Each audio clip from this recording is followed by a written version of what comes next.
السلام علیکم ورحمۃ اللہ وبرکاتہ۔ آج ہم انشاءاللہ نعمتوں کے زوال سے بچنے کے لیے دعاؤں کے بارے میں بات کریں گے۔ حقیقت یہ کہ ہمارے پاس جو کچھ بھی ہے سب اللہ سبحانہ وتعالی ہی کی طرف سے ہے، جیسے قرآن پاک میں آتا ہے وَمَا بِكُم مِّن نِّعْمَةٍ فَمِنَ اللَّهِ، تمہارے پاس جو بھی نعمت ہے وہ سب کی سب اللہ تعالیٰ کی طرف سے۔ اگر انسان غور بھی کرے تو بات بھی درست ہے، کیونکہ کون سی چیز ایسی ہے جو ہم نے خود بنائی ہو یا خود اگائی ہو یا خود تیار کی ہو؟ سب کا سب اللہ سبحانہ وتعالیٰ ہی کا دیا ہوا ہے، ہم صرف ان کو استعمال کرتے ہیں، اپنی ضرورت کے مطابق ان کو ڈھال لیتے ہیں، ورنہ ہم ان کے بنانے والے نہیں، نہ ہم بارش برسانے والے ہیں اور نہ زمین سے سبزہ اگانے والے ہیں۔ اگر اللہ تعالیٰ بارشوں کو روک لے تو کون بارش برسا سکتا ہے؟ اور اگر اللہ تعالیٰ زمین کو بنجر اور ویران کر دے تو کون ہے جو اس میں کچھ اگا سکے؟ اسی طرح اگر ہمارے پاس بولنے کی طاقت ہے تو یہ بھی اللہ سبحانہ وتعالیٰ کی دی ہوئی ہے۔ اسی طرح کھانے پینے کی بے شمار نعمتیں ہیں، اور بھی بہت ساری چیزیں،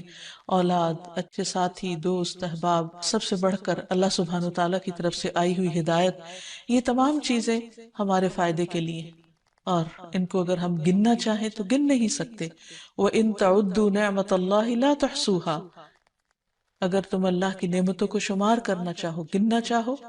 تو گن نہیں پاؤ گے، اور یہ ایک بالکل سچی بات ہے۔ تو ہمیں ان نعمتوں کی قدردانی بھی کرنی چاہیے، ان پر اللہ تعالیٰ کا شکر گزار رہنا چاہیے، اور ان کو صحیح جگہ پر صحیح طور پر استعمال کرنا چاہیے اگر ہم واقعی اللہ تعالیٰ کے شکر گزار بندے بننا چاہتے ہیں۔ اور اس کے لیے ہم کوشش کے ساتھ ساتھ جب دعا کرتے ہیں تو اللہ تعالیٰ دعاؤں کا سننے والا ہے۔ تو آئیے دیکھتے ہیں کہ وہ کون سی دعائیں ہیں جو نعمتوں کی حفاظت کے لیے ہمیں سکھائی گئی ہیں، اور اسی طرح وہ کون سے طریقے ہیں کہ جن کے ذریعے نعمتوں کی حفاظت ہوتی ہے اور نعمتیں طویل عرصے تک انسان کے پاس رہتی ہیں اور انسان ایک پرلطف زندگی گزار سکتا ہے۔ جیسے ہم دیکھتے ہیں کہ ایک مرتبہ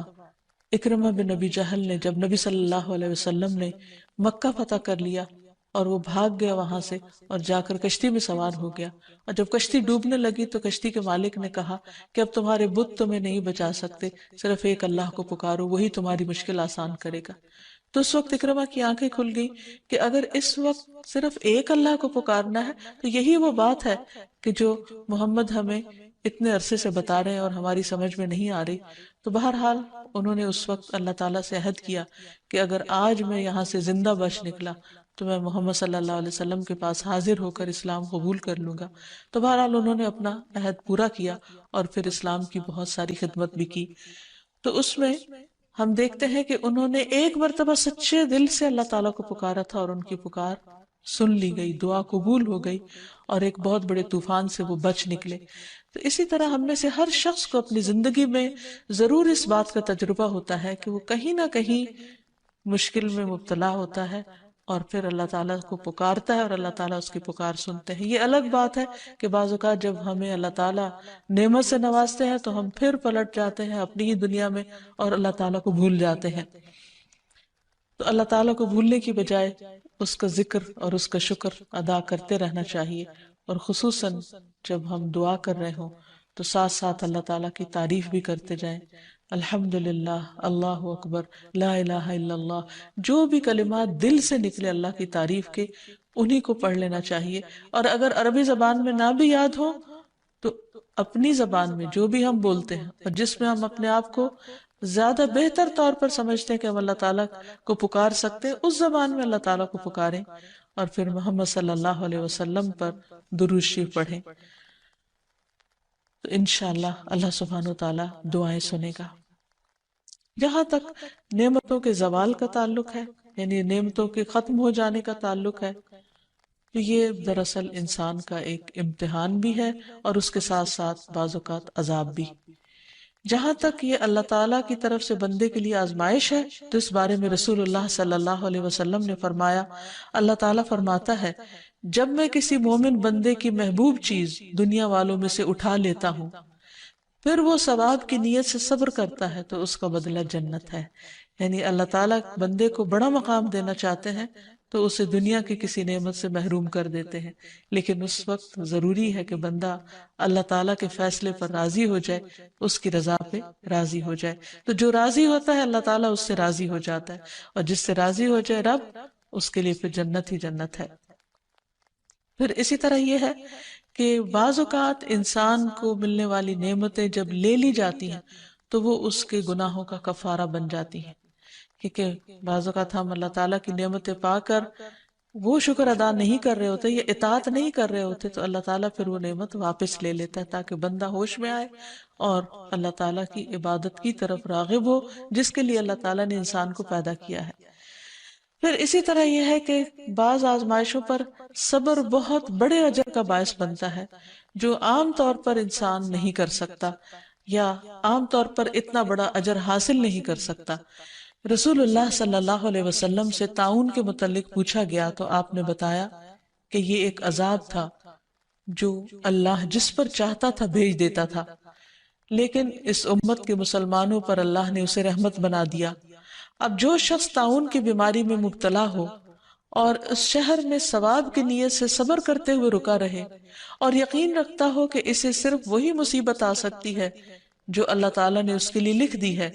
تو اسے شہید کے برابر اجر ملے گا۔ پھر اسی طرح ایمان والوں کے لیے، صبر کرنے والوں کے لیے نعمتوں کا جانا،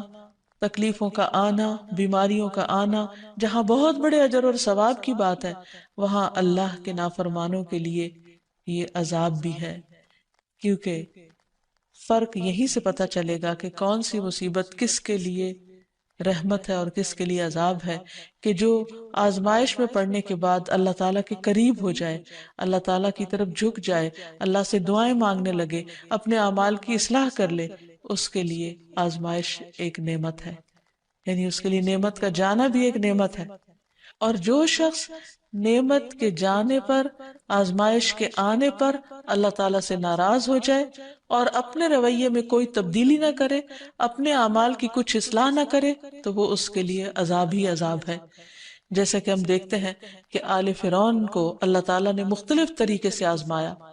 ارشاد باری تعالیٰ ہے وَلَقَدْ أَخَذْنَا آلَ فِرْعَوْنَ بِالسِّنِينَ وَنَقْصٍ مِّنَ الثَّمَرَاتِ لَعَلَّهُمْ يَذَّكَّرُونَ،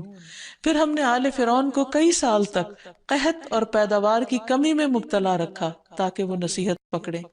لیکن کیا ہوا؟ انہوں نے نصیحت نہیں پکڑی، وہ ایمان نہیں لائے، تو یہ آزمائشیں ان سب کے لیے ایک عذاب تھیں۔ پھر یہاں ایک سوال یہ بھی پیدا ہوتا ہے کہ نعمتوں کا زوال ہوتا کیوں ہے؟ یعنی آزمائش عذاب تو اپنی جگہ، لیکن نعمتیں کیوں چلی جاتی ہیں؟ اس میں انسان کا کیا ہاتھ ہوتا ہے؟ تو سب سے پہلی چیز یہ کہ انسان جب کسی نعمت کی قدر نہیں کرتا یا اس پر شکر گزار نہیں ہوتا تو وہ نعمت اس سے چلی جاتی ہے۔ قرآن مجید میں اللہ تعالیٰ فرماتے ہیں أَلَمْ تَرَ إِلَى الَّذِينَ بَدَّلُوا نِعْمَةَ اللَّهِ كُفْرًا وَأَحَلُّوا قَوْمَهُمْ دَارَ الْبَوَارِ، کیا تو نے ان لوگوں کی طرف نہیں دیکھا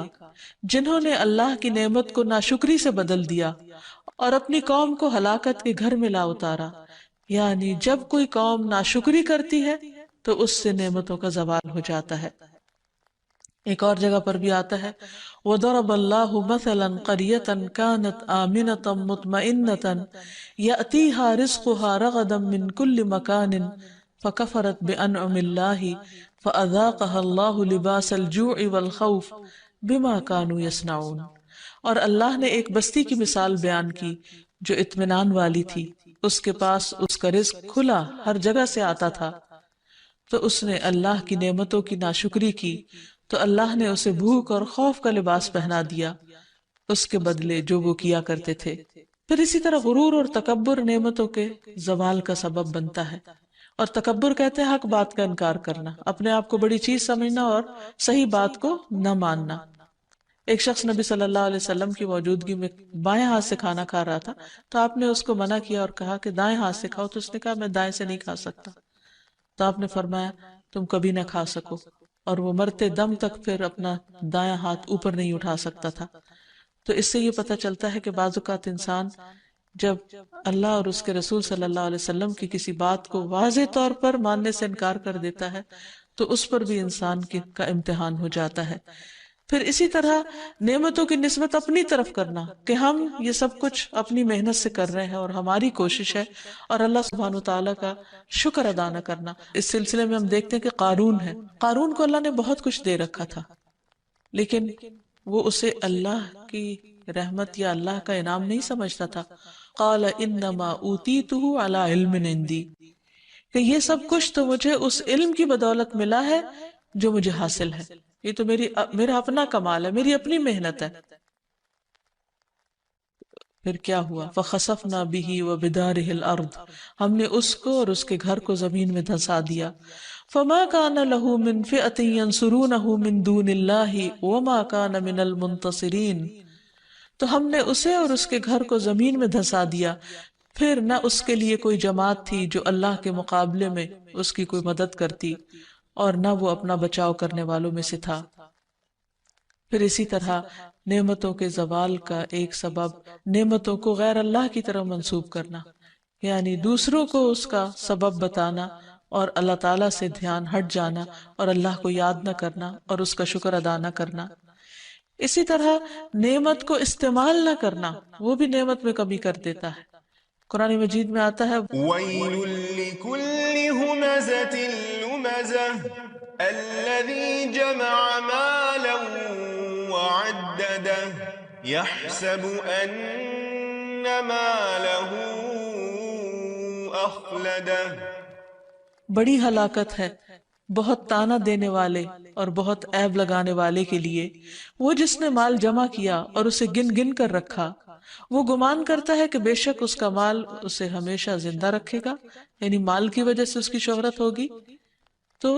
جب ایک انسان کو اللہ مال دیتا ہے تو اس کے لیے لازم ہے کہ وہ اس کو اپنی ذات پر بھی خرچ کرے، اپنے گھر والوں پر بھی کرے، اور غریبوں، مسکینوں، یتیموں وغیرہ کا حصہ بھی اس میں سے نکالے۔ لیکن اگر انسان صرف اس کو بڑھاتا ہی چلا جائے اور کسی کا بھی حق نہ دے تو پھر اللہ سبحانہ وتعالیٰ اس میں کمی فرما دیتے ہیں۔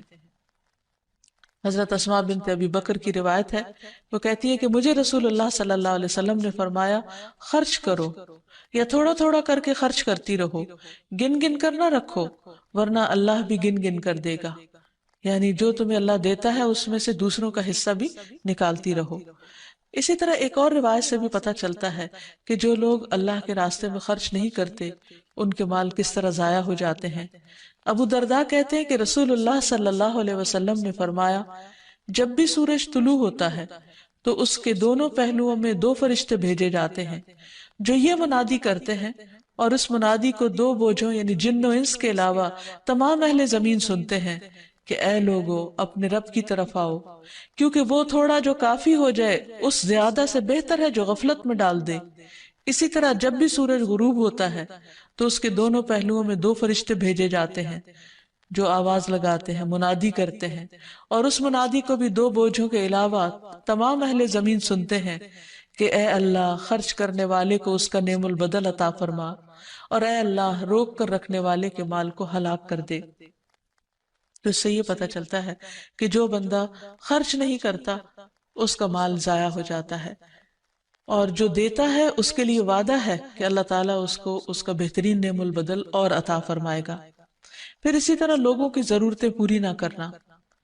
پھر اسی طرح بخل کرنا، کنجوسی سے کام لینا، جیسے قرآن مجید میں باغ والوں کا قصہ بیان کیا گیا کہ انہوں نے بخل کا فیصلہ کیا اور کہا کہ ہم آج اپنا باغ جب کاٹیں گے اس کا پھل لیں گے تو کسی بھی مسکین کو کچھ نہیں دیں گے، کسی اور کے اوپر ہم خرچ نہیں کریں گے۔ تو ہوا کیا کہ وہ صبح صبح اندھیرے میں اپنے گھر سے نکلے تاکہ جا کے باغ کا پھل اتار لیں، لیکن وہاں جب گئے تو باغ جلا پڑا تھا، اور وہ پریشان ہو کر رہ گئے کہ یہ کیا ہوا، کیا ہم راستہ بھول گئے ہیں، کہیں اور آ نکلے ہیں؟ لیکن حقیقت یہ ہے کہ اللہ سبحانہ وتعالیٰ نے ان کو اس بخل کی سزا دی تھی اور ان سے نعمت واپس لے لی۔ پھر اسی طرح لوگوں کو دیتے ہوئے تنگ پڑنا کہ یہ کیوں مانگتے ہیں یا کیوں لیتے ہیں ان سے۔ عبداللہ بن عمر کہتے ہیں کہ رسول اللہ صلی اللہ علیہ وسلم نے فرمایا، اللہ تعالیٰ کے پاس لوگوں کے لیے نعمتیں ہیں، وہ انہیں ان کے پاس اس وقت تک باقی اور ثابت رکھتا ہے جب تک کہ وہ مسلمانوں کی حاجات پوری کرنے میں لگے رہتے ہیں اور ان سے تنگ نہیں ہوتے، اور جب وہ ان سے تنگ ہو جاتے ہیں تو اللہ تعالیٰ وہ انہیں دوسرے لوگوں کی طرف منتقل کر دیتا ہے، یعنی وہی نعمتیں دوسروں کو مل جاتی اور وہ دوسروں کے ہاتھوں ان کو خرچ کرواتا ہے۔ پھر اسی طرح سرکشی کرنے والی قومیں، سرکشی کرنے والے افراد، اللہ سبحانہ وتعالیٰ ان سے بھی نعمتیں لے لیتا ہے۔ پھر گناہ اور نافرمانی کے کام نعمتوں کے زوال کا سبب بنتے ہیں۔ پھر اسی طرح انسانوں کے بعض کھلم کھلا گناہ جو ہے وہ انسانوں کے لیے قحط سالی کا باعث بنتے ہیں، ایسی بیماریوں کا سبب بنتے ہیں جو پہلی قوموں میں نہ تھی۔ تو اس لیے نعمت کو برقرار رکھنے کے لیے بہت ضروری ہے کہ نمبر ایک اللہ تعالیٰ کا شکر ادا کیا جائے، کیونکہ اللہ تعالیٰ کا وعدہ ہے لَإِن شَكَرْتُمْ لَأَزِيدَنَّكُمْ، اگر تم نے شکر ادا کیا تو میں اپنی نعمت تمہیں اور زیادہ عطا کروں گا۔ پھر اسی طرح نیک اعمال کرنا، اللہ تعالیٰ کو راضی رکھنا، جیسے اللہ تعالیٰ فرماتے ہیں اعملوا آل داود شکرا وقلیل من عبادی الشکور، اے داؤد کے گھر والو شکر ادا کرنے کے لیے عمل کرو اور بہت تھوڑے میرے بندوں میں سے شکر گزار ہیں۔ یعنی اللہ نے نعمتیں تو بہت سو کو دے رکھی ہیں لیکن شکر گزار لوگ کم ہیں۔ اور شکر گزاری کیا ہے کہ دل سے بھی انسان راضی ہو، زبان سے بھی اچھی بات نکالے اور عمل بھی اس کا اللہ تعالیٰ کی مرضی کے مطابق ہو۔ پھر والدین کے ساتھ نیکی اور صلہ رحمی کرنا، یہ بھی مال میں اضافے کا ذریعہ بنتا ہے۔ رسول اللہ صلی اللہ علیہ وسلم نے فرمایا جس شخص کو یہ بات پسند ہو کہ اس کی عمر میں برکت اور رزق میں اضافہ ہو جائے، اسے چاہیے کہ اپنے والدین کے ساتھ نیکی کرے اور صلہ رحمی کیا کرے۔ پھر اسی طرح مال کو خرچ کرنا، کیونکہ خرچ کرنے سے مال مزید بڑھ جاتا ہے۔ اللہ تعالیٰ فرماتے من ذا الذی یقرض اللہ قرضا حسنا فیضاعفہ لہ اضعافا کثیرا واللہ یقبض ویبسط والیہ ترجعون، کون ہے جو اللہ تعالیٰ کو قرض حسنہ دے تو اللہ اسے کئی گنا بڑھا کر زیادہ عطا کرے، اور اللہ ہی لوگوں کا رزق تنگ اور کشادہ کرتا ہے اور تمہیں اسی کی طرف لوٹ کر جانا ہے۔ یعنی جو لوگ اللہ کے راستے میں اپنا مال خرچ کرتے ہیں، اللہ تعالیٰ ان کے مال میں کمی نہیں آنے دیتا، ان کے لیے رزق کے اور دروازے کھول دیتا ہے اور کئی گنا پہلے سے بھی زیادہ عطا کرتا ہے۔ نعمتوں کی حفاظت کے لیے ضروری ہے کہ انسان جہاں عملی تدابیر اختیار کرے وہاں اللہ تعالیٰ سے خوب دعا بھی کرے۔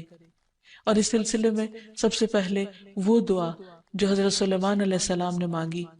کہ رب اوزعنی ان اشکر نعمتک التی انعمت علی وعلی والدی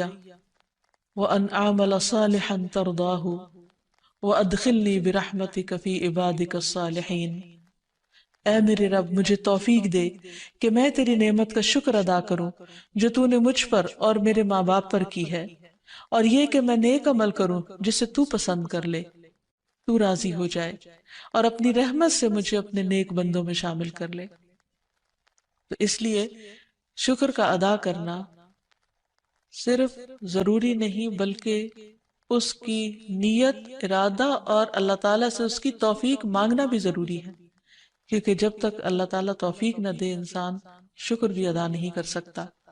پھر اسی طرح ایک اور بہت خوبصورت دعا ہے جو نبی صلی اللہ علیہ وسلم نے ہمیں سکھائی، اللہم انی اعوذ بک من زوال نعمتک